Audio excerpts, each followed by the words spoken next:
Hello, Khawangani everyone. Welcome back to my channel and welcome back to yet another video of Priyanshu Kirtaraj Singh. So I am here to share with you the most amazing home remedy related to dandruff and इसमें मैं बताने वाली हूँ how you can cure your dandruff and इसमें ये बहुत ही ज़्यादा video आपके लिए हेल्पफुल होने वाला है बिकॉज विंटर इज़ हियर और विंटर यहाँ है तो डेंड्रफ भी यहीं होगा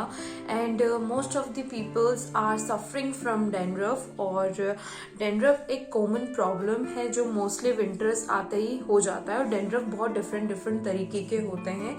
सो मुझे डेंड्रफ हो रखे हैं जैसे ही विंटर स्टार्ट होती है मुझे डेंड्रफ हो जाते हैं तो मैंने आज एक हेयर मास्क तैयार किया है और वही हेयर मास्क मैं आज आपके साथ शेयर करने वाली हूँ सो फर्स्ट ऑफ ऑल आपको क्या करना है आपको देखेंगे मेरी रेमेडी जो मैंने हेयर मास्क कैसे मैंने प्रिपेयर किया है आप सबसे पहले वो देख लीजिए then I will talk about the ingredients and उनकी क्या क्या प्रॉपर्टीज़ हैं how they are beneficial for our hair तो मैं ये सारी चीज़ें डिस्कस करूँगी एंड अपने स्कैल्प में अप्लाई करके भी आपको बताऊँगी एंड आई एम श्योर कि आपको रिजल्ट्स ज़रूर मिलेंगे सो सबसे पहले आप रेमेडी देख लीजिए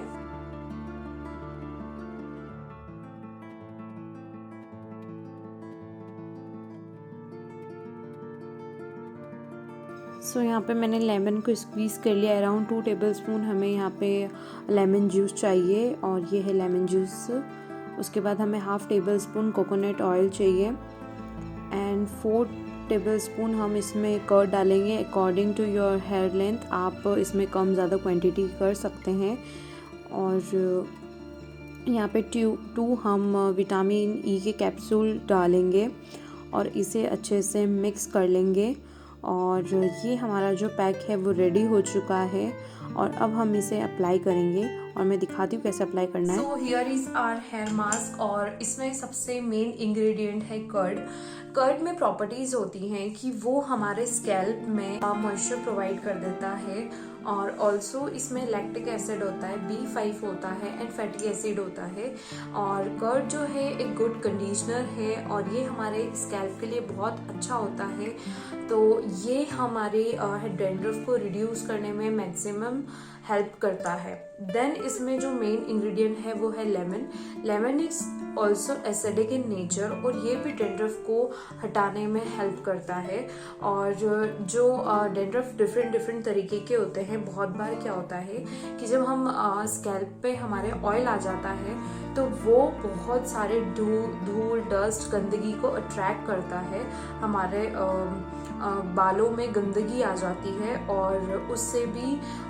डेंड्रफ होता है तो ये ऑयल की वजह से होता है ऑल्सो जब हमारा स्कैल्प बहुत ज़्यादा ड्राई होता है और मोस्टली मेरा जो स्कैल्प है वो ड्राई रहता है क्योंकि मैं बहुत कम ऑयल अप्लाई करती हूँ और इसीलिए मुझे डेंड्रफ होता है so lemon and curd is the main ingredient of this hair mask और उसके बाद में इसमें मैंने डाला है विटामिन ई भी हमारे हेयर के लिए बहुत ज़्यादा अच्छा होता है बहुत ज़्यादा नरिश करता है हमारे हेयर को and also I had included that coconut oil तो कोकोनट ऑयल भी हमारे जो स्कैल्प को एक नरिशमेंट दे देता है अंदर तक अच्छे से हमारा जो स्कैल्प है मॉइस्चराइज हो जाता है और इसीलिए मैंने ये हेयर मास्क लगाया है सो आई होप आपको इसका बेनिफिट पता चला होगा ओवरऑल ये हमारे सिर में से जो स्कैल्प है उसमें से जो गंदगी है उसको रिमूव करता है एंड ये एक लेयर बना देता है अपने स्कैल्प को मॉइस्चराइज कर देता है और इसी से हमारा जो डेंड्रफ है वो रिमूव हो जाता है फिर डेंड्रफ नहीं आता है तो सबसे पहले हम हमारे हेयर को डिटेंगल कर लेंगे ताकि हम जो भी हेयर मास्क लगाएं वो इजीली अप्लाई हो जाए ऑल्सो मैं आपको दिखा देती हूँ कि मुझे कितना ज़्यादा डेंड्रफ हो रहा है सो दैट आपको एक आइडिया हो जाएगा कि सामने आप देख सकते हो कितना ज्यादा डेंड्रफ है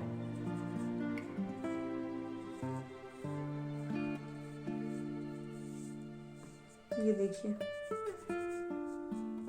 इसे अप्लाई करेंगे हमें अपने फिंगर्स से अप्लाई नहीं करना है और ना ही कॉटन के हेल्प से हम इसे अप्लाई करेंगे।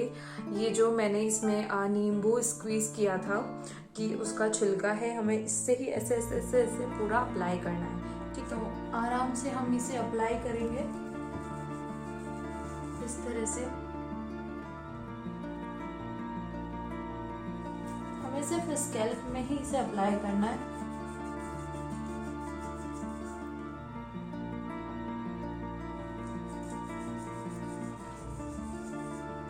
सो मैंने इंस्टाग्राम पे अभी थोड़ी देर पहले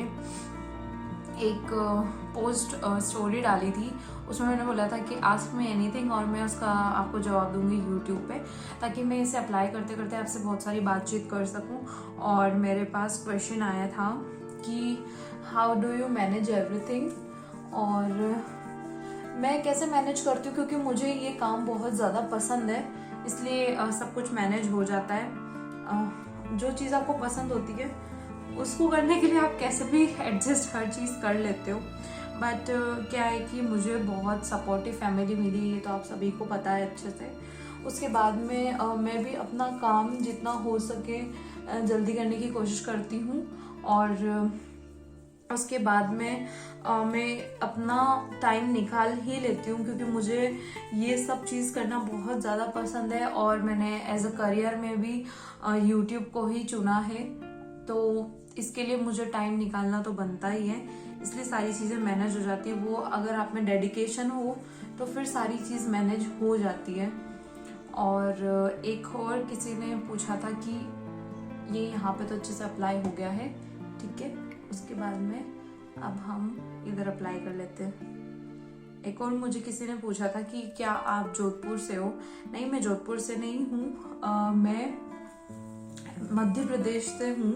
मैंने जयपुर से अपनी स्टडी कंप्लीट करी है, graduation, ICG college, international college for girls, और उसके बाद में मैं MP से ही हूँ, और मेरी शादी भी MP में ही हुई है, इवन सेम होम टाउन में हुई है। सो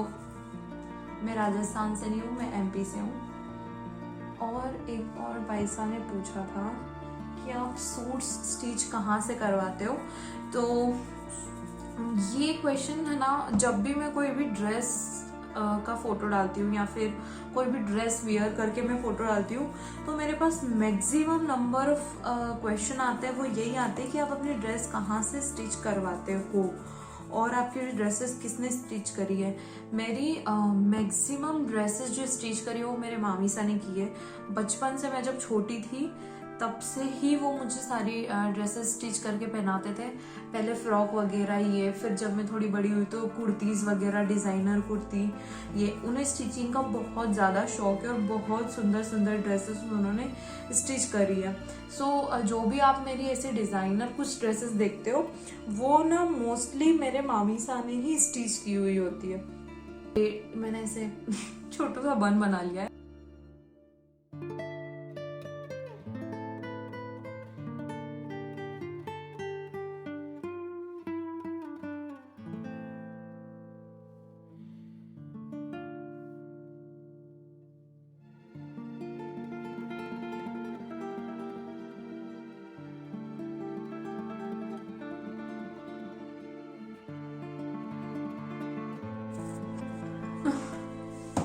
मैंने सिर्फ स्कैल्प पे ही लगाया है, as you can see.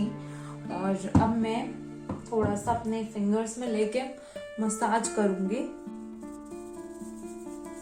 Also आप जब भी हेयर वॉश करें, बहुत ज़्यादा गर्म पानी अपने स्कैल्प पे ना डालें, इससे भी डैंड्रफ होने की चांसेस रहते हैं। बहुत ज़्यादा गर्म पानी, मैं कितनी डरावनी लग रही, अपने स्कैल्प में पूरा जो हमारा हेयर मास्क था वो अप्लाई कर लिया है। Also I want to share कि जब हम लोग छोटे थे तब नानी सा के पास जाते थे गर्मी में, तो नानी सा जो बटर मिल्क होती है, छाछ होती है, उसमें काली मिट्टी को गलाकर और फिर हमको धूप में बिठा के, और धूप में नहीं तो फिर कभी अगर बाहर छत पे, क्योंकि छोटे होते थे ना, तो धूप में बिठा के और फिर वो काली मिट्टी से जो हमारा काली मिट्टी और छाछ वाला वो जो मिक्सचर होता था उससे हमारा सिर धोते थे और उसी टाइम पे उसमें कॉम्ब भी करते जाते थे, तो बाल इतने ज़्यादा सॉफ्ट हो जाते थे बिना किसी शैम्पू के, बिना किसी कंडीशनर के। और आज जब मैंने ये दही वगैरह अपने सिर में अप्लाई किया तो मुझे ना वो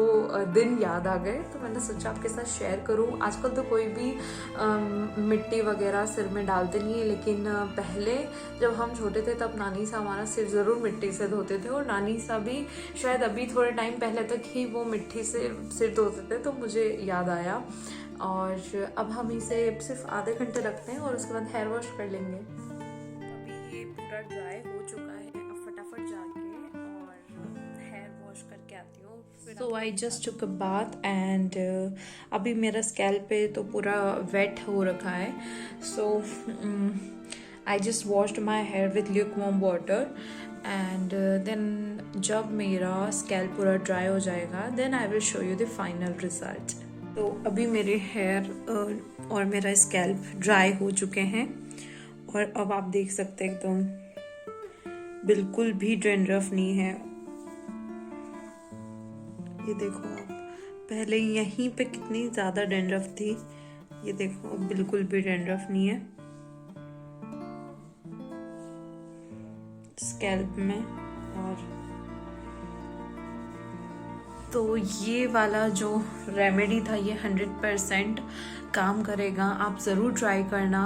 और अगर आपको पसंद आए तो आपको करना है लाइक, शेयर, सब्सक्राइब करना है, सो दैट 2021 में हम 2K फटाफट कंप्लीट कर लें।